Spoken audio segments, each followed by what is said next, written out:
Respecto a la cláusula suelo, ¿qué ha pasado? Bueno, la cláusula suelo es una cláusula que se ha incluido en los préstamos hipotecarios, muchos préstamos hipotecarios, para limitar la bajada del tipo de interés. O sea, en los préstamos a tipo de interés variable, pues se preveía que se iba a hacer la revisión con un tipo de referencia que aparecía publicado por el Banco de España, que según las hipotecas pues era el Euribor o era otro índice de referencia diferente, al que se le sumaba un diferencial, un determinado porcentaje. Cuando en muchas hipotecas se incluía una cláusula en virtud de la cual, si como consecuencia de la revisión el tipo de interés resultaba por debajo de un determinado tipo, se aplicaba ese mínimo, se aplicaba ese tipo. O sea, no podía bajar más abajo, o sea, no podía reducirse el tipo de interés por debajo de un tipo mínimo.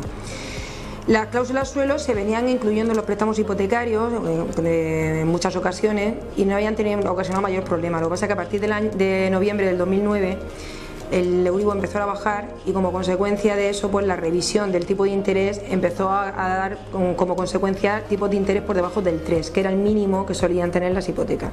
Luego eso añadido a la crisis pues determinó que había mucha gente que no podía pagar sus préstamos hipotecarios, las cuotas del préstamo hipotecario que habrían sido más bajas de no tener esa cláusula suelo. Como consecuencia de ello, bueno, pues empezaron a poner demandas contra los bancos intentando la anulación de esa cláusula suelo y el Tribunal Supremo, en una sentencia de 9 de mayo del 2013, pues dictaminó que las cláusulas suelo eran abusivas y que por lo tanto debían considerarse nulas cuando eran opacas, o sea, cuando no cumplían determinados requisitos de transparencia. Se considera que una cláusula suelo es transparente siempre que cumpla una serie de condiciones que son fundamentalmente que sea una cláusula que esté destacada en el contrato, o sea que no esté inmersa entre otro tipo de clausulado que podría hacer que pasara desapercibida. Por otro lado, que se haya incluido una comparativa del coste del préstamo con otro tipo de préstamos, en los que no exista esa cláusula suelo. Y también que se haya contemplado, se ha hecho una comparativa en la información que se da al cliente de cuál es la repercusión que tiene esa cláusula suelo en diferentes escenarios de revisión de este tipo de interés. Entonces, cuando no se cumplen esas condiciones, se considera que la cláusula suelo no es lo suficientemente transparente y que por lo tanto es nula. Entonces, a partir del 9 de mayo del 2013, el Tribunal Supremo dictaminó que todos los bancos tenían que restituir los intereses que se hubieran cobrado de más como consecuencia de esas cláusulas suelo. El problema que ahora hay sobre la mesa es el tema de la retroactividad. O sea, hubo un juzgado de lo mercantil de Granada que elevó una cuestión al Tribunal de Justicia Europeo argumentando que si las cláusulas en suelo eran totalmente nulas, pues por lo tanto los bancos tenían que restituir todas las cantidades cobradas de más desde el momento de la constitución del préstamo, aunque hubiera sido con anterioridad a esa fecha de 9 de mayo del 2013, de la sentencia. Entonces esa cuestión está pendiente de resolución.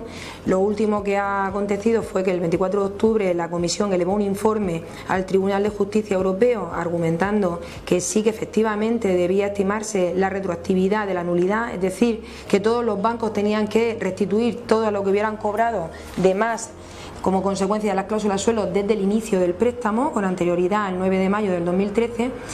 Pero ahora estamos pendientes de la sentencia. Se estima que va a recaer a final de año. Pasa que hay bastante expectación porque ahora en el mes de julio el equivalente al abogado del Estado tiene que elevar el informe acerca del tema y normalmente ese informe suele ser determinante de la resolución. Entonces está a la espera a ver qué va a dictaminar este órgano para ver cuál puede ser la resolución.